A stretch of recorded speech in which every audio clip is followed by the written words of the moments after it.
계속해서 우리가 사도행전의 말씀을 함께 묵상하고 있는데, 오늘도 이 말씀을 준비하면서 하나님께서 저와 우리 공동체 가운데 놀라운 은혜가 있길 바랍니다. 여러분들은 어떻게 예수님을 믿고 교회 나오신지 모르겠어요. 어떤 분은 태어날 때 보니까 가정이 다 예수 믿는 가정이어서 그냥 자연스럽게 신앙생활 하신 분도 있습니다. 또 어떤 분들은 참 세상을 열심히 살다가 어려움을 탁 만나니까 참 힘들고 어려워서 그 고난 중에 있을 때에 주변의 믿음의 사람을 권면을 통해서 교회 나오신 분들도 있습니다. 또 어떤 분들은 너무너무 마음이 힘들어서 어디 갈 데가 없는데 나도 모르게 교회에 나와서 스스로 나와서 하나님을 영접한 하나님의 종들도 있습니다. 다 각자마다 모습이 다릅니다. 그런데 오늘 본문에 나와 있는 이 사울이라는 사람은 정말 예수님을 극적으로 믿었어요. 정말 기독교 역사상 이렇게 극적으로 변화되고 믿어서 위대한 종이 된 사람이 거의 없습니다. 그런데 하나님께서 이 사울이라는 이 청년을 변화시켜서 하나님의 놀라운 하나님의 도구로 삼아 주셨는데요. 그 이야기가 어떤가 오늘 그 말씀 함께 보려고 합니다.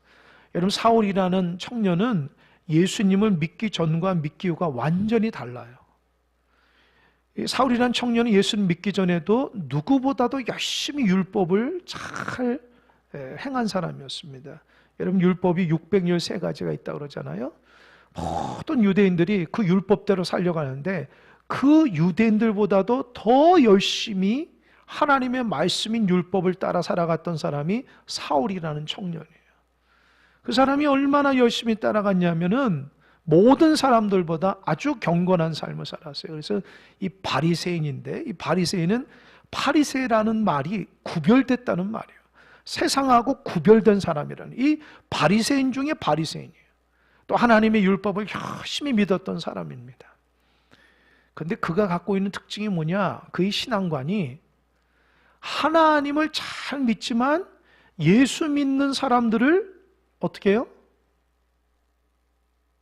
잡아 가두고 고통 중에 때리고 하나님의 교회를, 예수 믿는 공동체를 파괴하는 것이 그의 신앙관이었어요. 저는 젊었을 때에 크게 이해가 안 됐습니다. 어떻게 하나님께서 이 땅을 구원하시기 위해서 독생자 아들 예수 그리스도를 보내주셨는데 예수님 당시에 왜 종교 지도자들은 하나님의 말씀을 알고 있는 사람들인데도 왜 예수님을 구원자로 여기지 않았을까? 왜 사울이라는 청년은 그렇게 하나님의 말씀을 몸부림치며 살았는데 예수 믿는 자를 그렇게 고통스럽게 했을까? 참 이해가 안 되는 거예요. 여러분 생각해 보세요. 만약에 주님이 재림하셨다고 생각해 보세요. 그럼 저와 여러분 중에서 진짜 주님을 그렇게 대망하고 기대하고 소망하는 마음으로 신앙의 삶을 살아가는데 주님이 정말 탁 재림했을 때 정말 주님이라고 알아볼 수 있는 사람이 몇 명이나 될까요? 이런 게 중요한 겁니다. 그러니까 나의 신앙을 점검해 봐야 돼요. 사울이라는 청년이 열심히 하나님 말씀을 묵상하고 열심을 따라서 종교적 행위를 했지만 사실은 하나님을 보지 못한 거예요. 하나님과 상관없는 종교적인 삶을 살아간 거예요.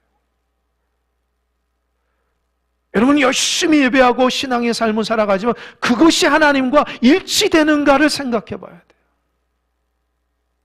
하나님이 상관없는 종교생활. 아주 이게 무서운 거예요.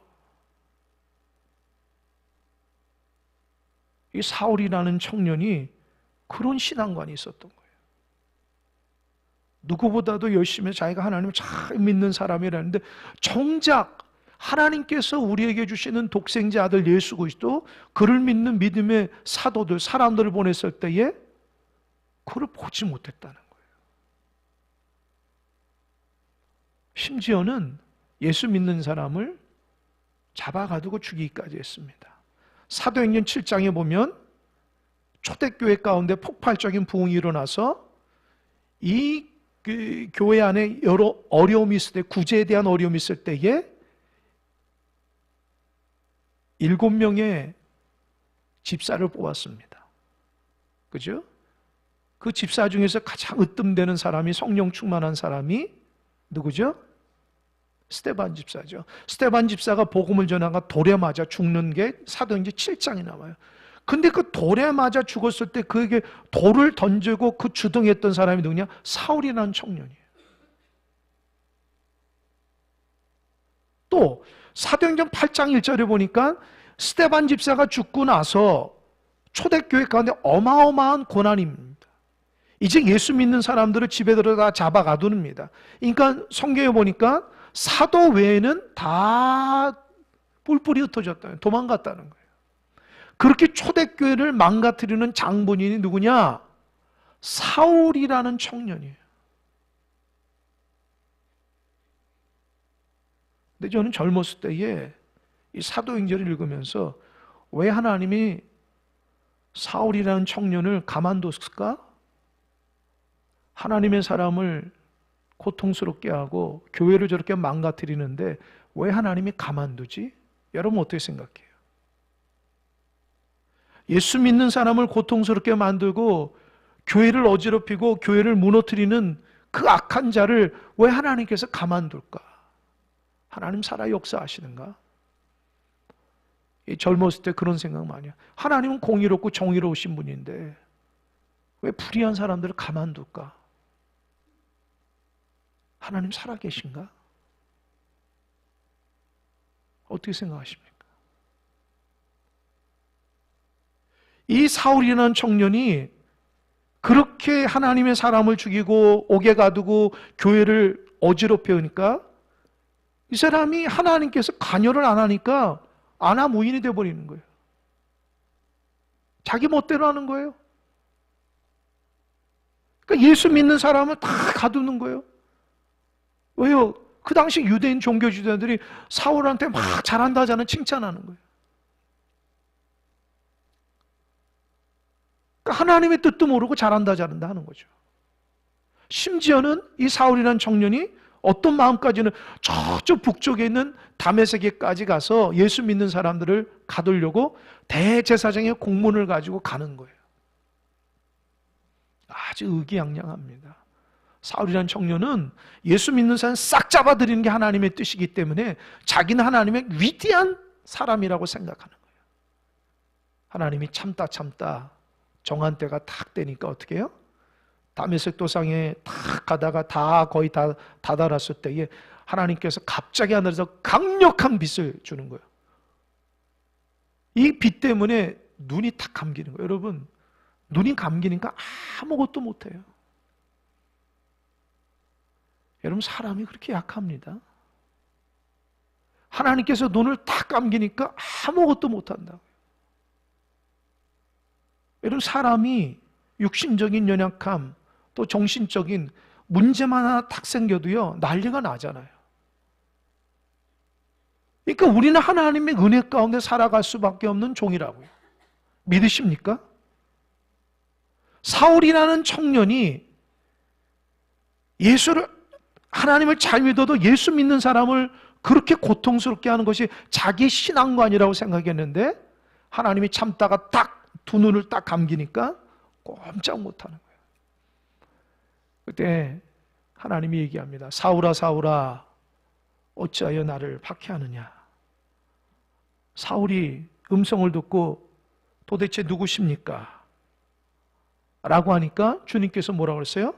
나는 내가 박해하는 예수라. 이 부분이 중요해요. 나는 내가 박해하는 예수라. 얘는 사울이라는 청년은 예수님을 박해한 적이 없어요. 예수 믿는 사람을 박해한 거죠. 예수 믿는 교회를 박해한 거지 예수를 박해한 게 아니에요. 그런데 주님은 지금 예수님 자신을 박해했다는 거예요. 여러분, 교회가 주님의 몸입니다. 성도가 주님의 몸입니다. 할렐루야. 이것이 우리에게 주는 메시지가 커요. 교회를 여러분 세상적으로 바라보지 마시고 교회를 우습게 생각하면 안 돼요. 교회는 주님의 몸이에요. 내 옆에 있는 형제 자매를 볼 때에 하나님의 사람으로 봐야 돼요. 하나님과 함께하는 사람이라고. 나는 내가 박해하는 예수라는 말을 들었을 때에 사울이라는 청년이 얼마나 충격을 받았겠어요. 아, 내가 하나님을 박해했구나. 나는 하나님을 위한다고 열심을 다했는데 오히려 하나님을 박해한 거. 왜요? 교회를 망가뜨리고 형제자매를 잡아가두고 때렸기 때문이에요.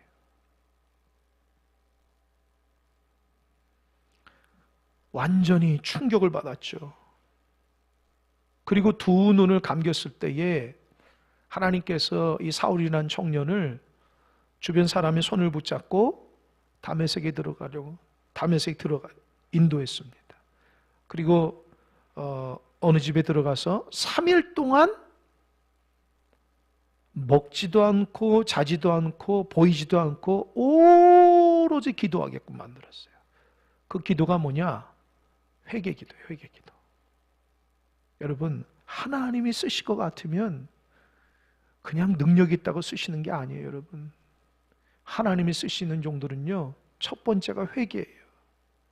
자기의 삶을 하나님 보시기에 돌이켜 볼 때에 내가 하나님 앞에 잘못된 거 있으면 다 회개하고 하나님의 마음과 하나님의 눈과 하나님의 생각으로 하나님의 일을 한다는 거죠. 하나님께서 사울이라는 청년을 죽이고자 싶었으면 벌써 죽였죠. 그런데 하나님께서 그를 쓰시고자 하니까 그를 3일 동안 보이지 않는 어둠 가운데 철저하게 회개했다는 거예요. 여러분, 사울이라는 청년이 3일 동안 무슨 회개를 했겠어요?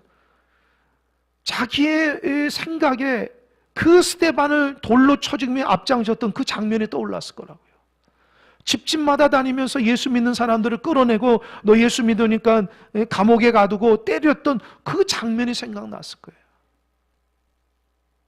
어떻게 하든지 예수 믿는 사람을 잡으려고 밤낮 가리지 않고 열심을 다했던 그거를 생각했을 거라고. 그것이 모두 다 하나님 앞에 큰 죄이었다는 것을 회개했다는 거예요. 지나간 세월 속에서 하나님을 위한다고 하지만 오히려 하나님 마음을 아프게 했던 사울이라는 청년이 그 3일 동안 하나님 앞에 철저하게 회개하고 있습니다. 그때에 하나님께서 이 사울이라는 청년을 회복시키고자 다메섹에 있는 누구를 쓰죠? 아나니아라는 사람을 씁니다. 그 아나니아라는 사람은 하나님의 사람이에요. 아나니아가 어느 날 기도하고 있는데 하나님께서 얘기합니다. 11절 자막 한번 볼까요? 11절, 12절 다 같이 11절, 12절 다 같이 큰 목소리로 읽겠습니다. 시작!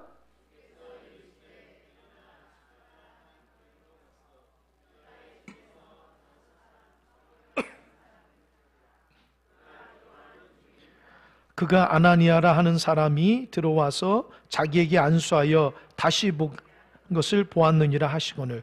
여러분 11절 다시 한번 보세요. 하나님께서 아나니아에게 말하기를 사울이라는 사람이 지금 뭐 하고 있다고 그랬어요?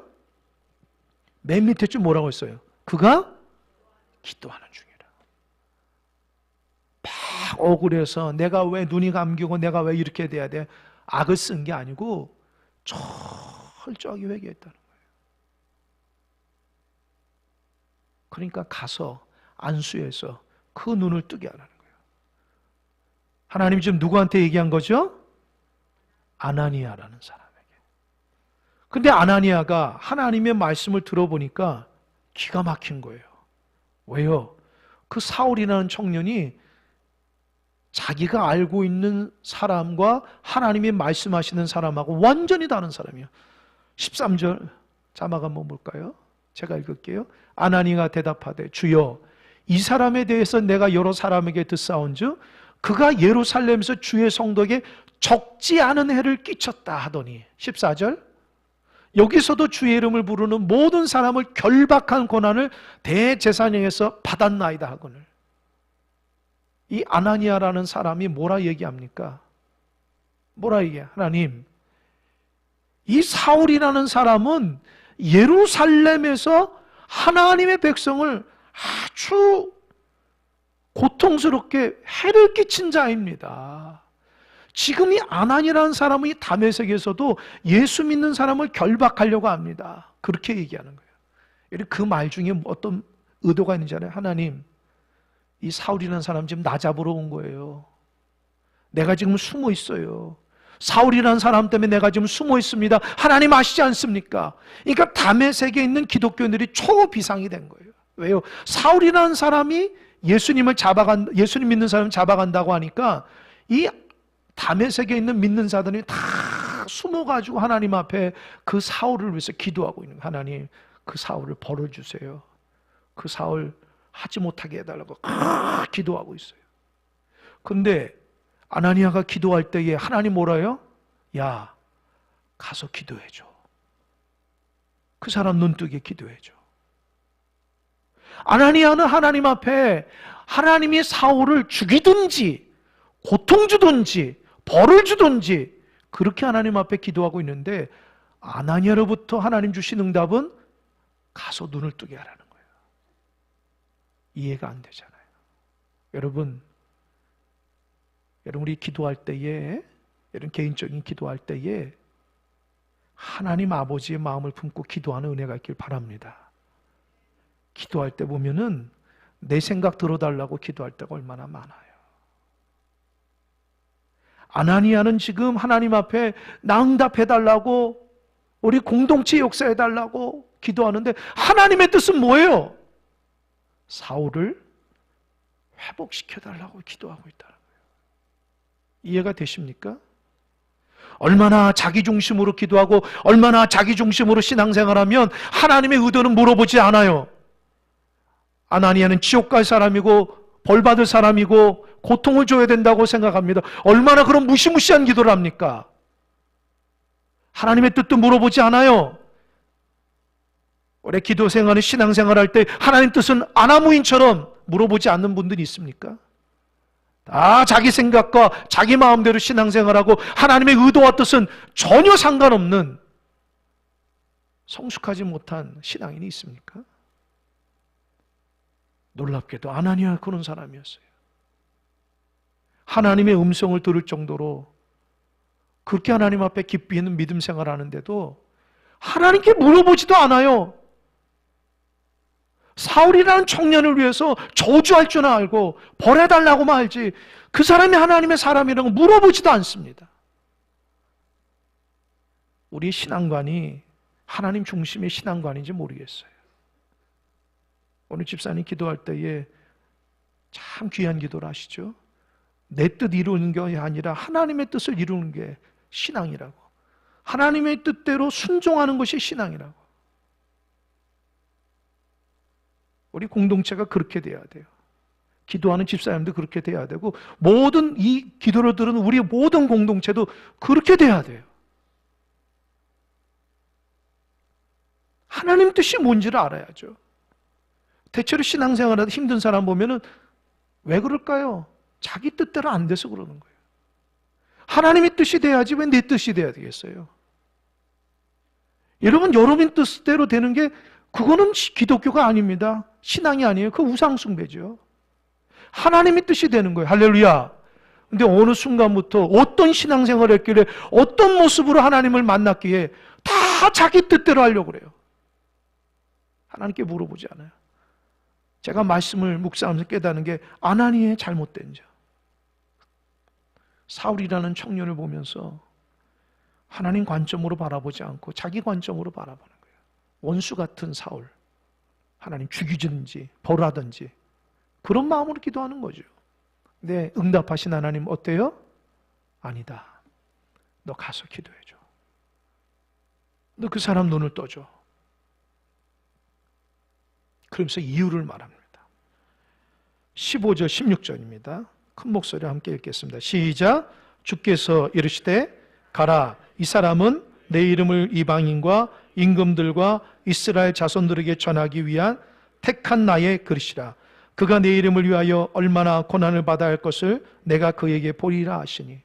15절 자막 보세요. 뭐라고 그랬어요? 택한 택한 것이라는 거예요. 지금 이 사울이라는 사람이 하나님의 사람을 고통스럽게 하고 교회를 망가뜨리는 사람이지만 하나님 입장에서는 하나님이 택한 그릇이라는 거예요. 기가 막히죠. 주님의 이름을 위해서 이 사람이 하나님께서 택한 사람이라는 거예요. 도저히 아나니아라는 사람은 이거를 상상할 수도 없어요. 예수 믿는 돌로 쳐 죽이고 교회를 이렇게 망가뜨리고 집집마다 다니면서 그렇게 예수 믿는 사람을 고통 줬던 사람이 하나님께서 택한 사람이래. 16절은 뭐라고 그랬어요? 이 사람이 참으로 나의 이름을 위해서 복음 전하다가 고난받는 사람이 된다는 거예요. 그 말이 뭐예요? 아나니아 너같이 복음을 전하다가 고난받는 사람이 된다는 거예요. 여러분, 그게 아나니아가 하나님 앞에 듣고 싶은 기도 기도 응답이었을까요? 여러분, 정말 하나님 앞에 듣고 싶은 기도의 응답이 뭡니까? 그래, 내가 너 뜻대로 해줄게. 그겁니까? 아니면 하나님의 정말 뜻을 알기 원하십니까? 우리가 신앙생활하면서 너무 엉뚱할 때가 많아요. 열심히 기도하고 신앙생활하는데 하나님께서 응답하신 것은 순종하지 않아요. 참 놀랍죠? 하나님 뜻대로는 순종하지 않아요. 그게 응답이 아니라고 생각합니다. 여러분, 정말 하나님의 뜻을 알고 원해서 그 뜻대로 기도하고 예배하고 신앙의 삶을 살아가고 교회를 섬겨 나가십니까? 아니면 여러분들이 생각하는 하나님에 대한 축복을 머릿속에 그리면서 그렇게 사는 것이 하나님의 뜻이라고 생각하며 신앙생활 하십니까? 바른 게 뭡니까? 진짜 하나님 앞에, 하나님 말씀 앞에 아멘하고 순종할 수 있는 자세로 신앙생활 하십니까? 여러분이 그리는 신앙의 삶이 뭐예요? 여러분이 생각하는 직분자의 삶이 뭡니까? 참 이것이 우리에게 숙제예요. 진짜 주님의 말씀 앞에 순수하게 주의 말씀대로 순종하려고 하는 사람이 없어요. 진짜 하나님의 뜻대로 하나님의 음성을 들어서 그대로 순종하려는 는 사람이 없더라고요. 제가 어떤 사진을 하나 봤는데요. 이 두 갈래길가 있는데 한 갈래는 아주 많은 사람이 가는 거예요. 한 갈래는 아주 소수의 몇 사람만 가는 거예요. 그런데 그 위에 뭐라고 썼냐면 영어로 수많은 사람이 따라가는 건 believe라고 써 있고 몇 사람 가는 데는 obey라고 써 있어요. 그게 뭐냐면 하나님을 믿는 사람이 많지만 obey, 순종하는 사람은 너무너무 적다는 사진이에요. 제가 충격을 받았어요. 우리가 하나님을 믿으면서 신앙의 삶을 살아가지만 하나님을 믿으면서도 순종하는 사람이 너무너무 적다라는 거예요. 하나님 나에게 원하시는 거 그 뜻대로 아멘하며 순종할 수 있는 사람이 있을까? 여러분 정말 그러고 싶습니까? 아니면 여러분 생각하는 신앙관을 가지고 살아갑니까? 하나님의 뜻대로 원하는 신앙관을 가지고 살아갑니까? 어느 때 여러분 말하는 거 들으면 되게 위험할 때가 있어요. 하나님 뜻이 아닌데 하나님 뜻이 뭔지를 좀 알았으면 좋겠다. 그럴 때가 있어요. 왜요? 하나님의 뜻은 우리에게 순종을 원하는데 우리는 너무 그냥 황태 믿음을 가지고 신앙생활할 때 많아요. 아나니아라는 사람도 그렇다는 거죠. 자기가 원하는 것은 교회를 파괴하고 하나님 사람을 죽이는 사울이라는 사람을 벌하는 것이 자기 기도의 목표였는데 하나님의 응답은 그를 살리는 게 하나님의 응답이었어요. 그리고 하나님이 그를 쓰겠다는 게 응답이었다는 거예요.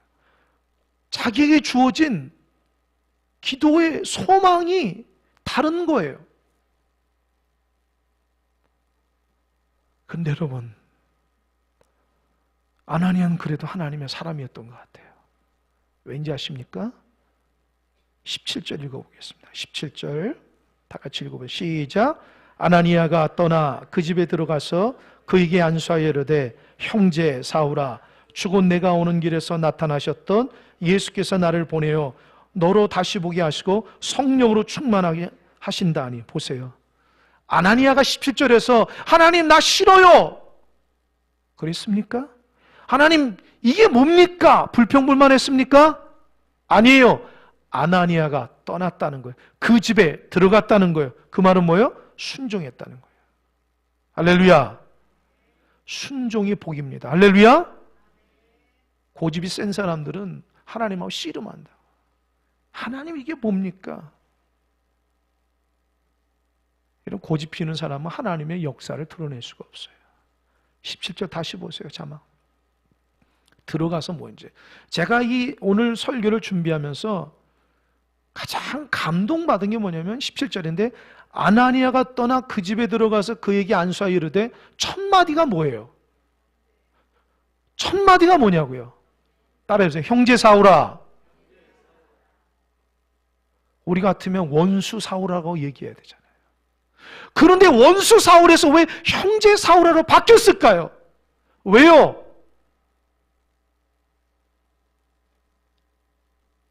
아나니아가 자기 생각을 꺾은 거예요. 하나님의 음성을 듣고 자기의 잘못됨을 깨닫고 원수 같은 사울을 바라보면서 죽이든지 하나님 벌하시든지 하던 그의 마음이 하나님의 말씀을 듣고 형제 사울, 나의 가족같이 여기는 거예요. 저는 이 부분이 기적이라 생각하는 거예요. 자막됐습니다. 여러분 신앙생활하면서 우리는 기적을 바라거든요. 내 문제가 척척 잘 되길 바라고 육신도 건강하길 바라고 자녀들도 잘 됐으면 좋겠고 나도 잘 나갔으면 좋겠고 내가 원하는 거 다 잘했으면. 여러분 그게 기적입니까? 그게 하나님하고 여러분하고 무슨 상관이에요? 여러분 높아지는 것과 하나님하고 높아지는 거 무슨 상관이냐는 거예요. 여러분이 잘 되는 것과 하나님하고 무슨 상관입니까? 진짜 하나님이 원하는 게 뭔지를 알아야죠. 진짜 기적은 불순종하던 내가 하나님의 말씀을 잘 듣고 그 말씀에 순종해서 그대로 실천하는 것이 기적이에요. 할렐루야. 원수 같은 사울을 보면서도 형제 사울이라고 말할 수 있는 내 입에서 그런 말이 나오는 것이 기적이에요. 여러분 진짜 기적은 내가 변화되는 거예요. 할렐루야. 딸의 기적은 내가 변화되는 것이다. 사랑이 없던 내가 주님의 사랑을 간직하게 되고 세상을 내 마음대로 명철하게 보았던 내가 주님의 관점으로 세상을 보기 시작하고 내 지하 명철로 말했던 내 입이 주님의 입술이 되고 내가 분석이 뛰어나는 그 귀로서 세상의 각종 정보를 들었던 내 귀가 주님의 귀로 바뀌는 게, 그래서 주님의 마음이 되어서 주님의 마음을 기쁘시게 하고 하나님께서 원하시는 종으로 살아가는 것이 그게 진정한 기적입니다. 할렐루야. 여러분 기적의 주인공입니까? 아직도 자기 고집과 자기 생각으로 말하고 보고 듣습니까? 자꾸 하나님 앞에 씨름하십니까? 하나님 왜 응답 안 하냐고? 내가 원하는 정답지만 하나님 주면 왜 나를 이렇게 이끌지 않으냐고? 더 욕심내실 겁니까? 저 원수 같은 사울 죽여주라고 벌하라고 그렇게 강팍하게 신앙의 삶을 살아갈 것입니까? 우리가 하나님의 사람이라면은 이제 하나님의 말씀을 듣고 내 마음이 하나님의 순종하는 자세로 바뀔 때에 그때 내가 신앙의 삶을 살아가는 거예요. 그게 기적이에요. 여러분 보십시오. 18절 보십시오. 어떤 기적이 일어나는가. 18절 큰 목소리로 함께 읽겠습니다. 시작.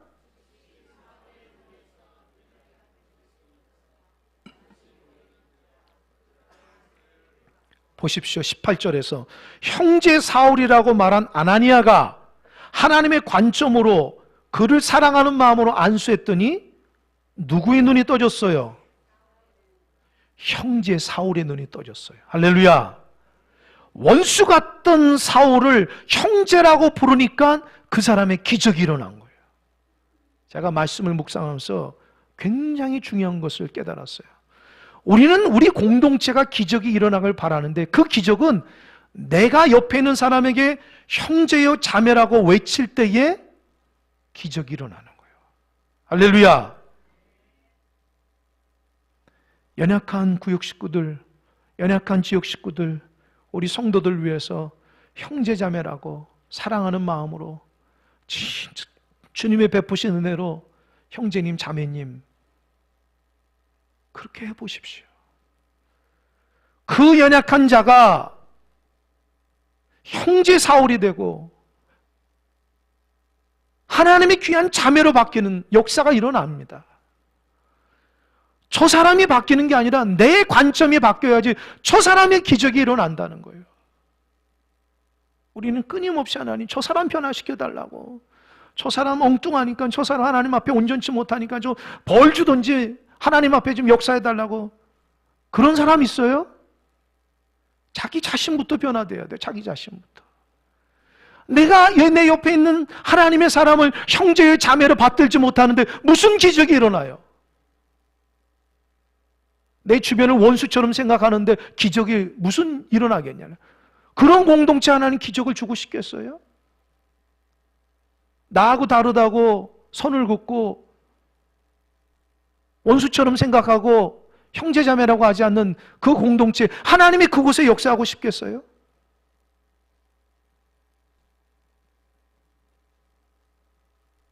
남에게 관심도 없고 오직 자기밖에 모르는 그런 공동체의 성도들에게 하나님께서 은혜 주고 싶겠냐는 거죠.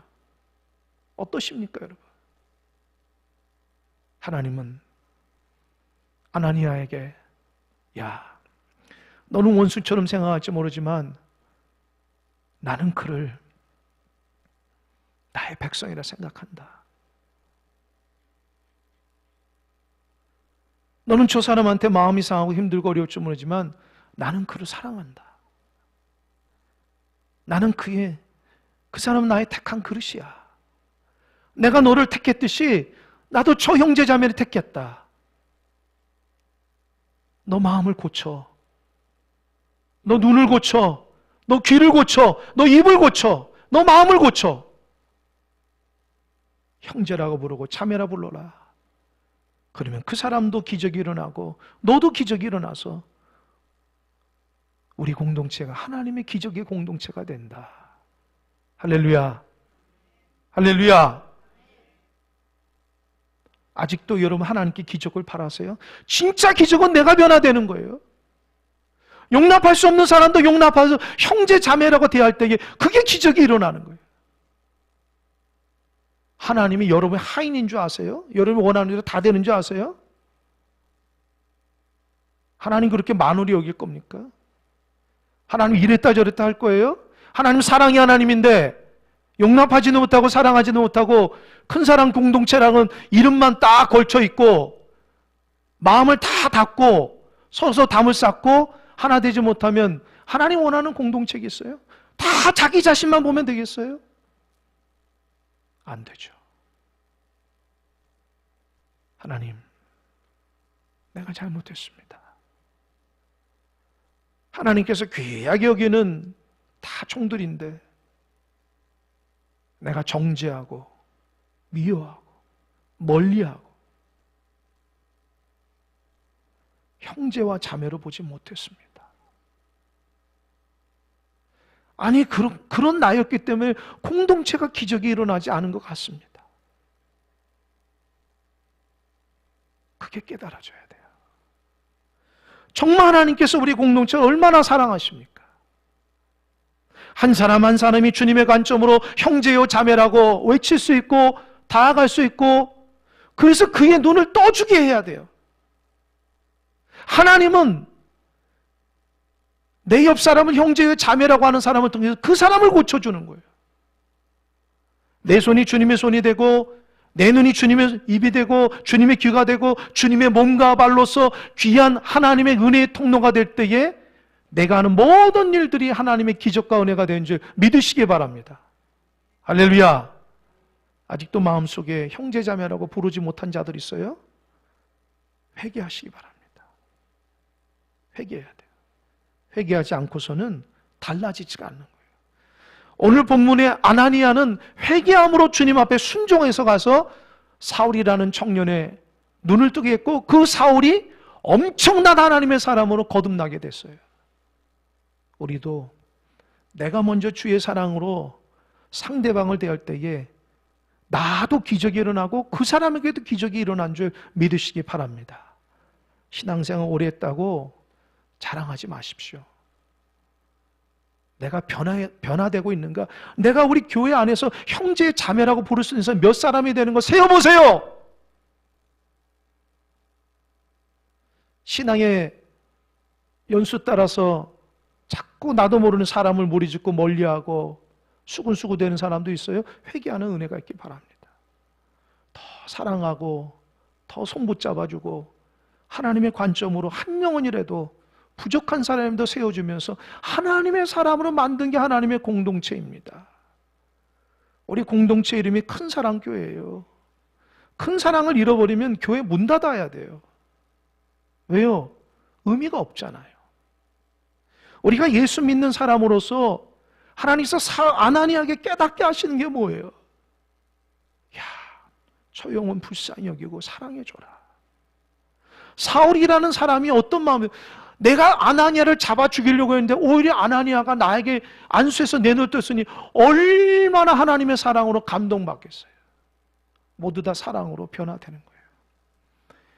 여러분, 우리에게 필요한 것은 사랑입니다. 능력이 필요한 게 아니에요. 무슨 지식이 필요한 게 아니에요. 은사가 필요한 게 아니에요. 가장 중요한 것은 하나님 아버지의 마음인 사랑이 필요합니다. 할렐루야. 이제부터 공동체 안에서 형제와 자매처럼 대하시는 은혜가 있길 바랍니다. 마음이 소원하신 분도 있으면 형제 자매로 부르세요. 그리고 주님 안에서 아름다운 공동체를 이루어가는 하나님께서 가장 축복하시는 종이요 공동체가 되기를 주님의 간절히 축원합니다. 아멘. 기도하겠습니다.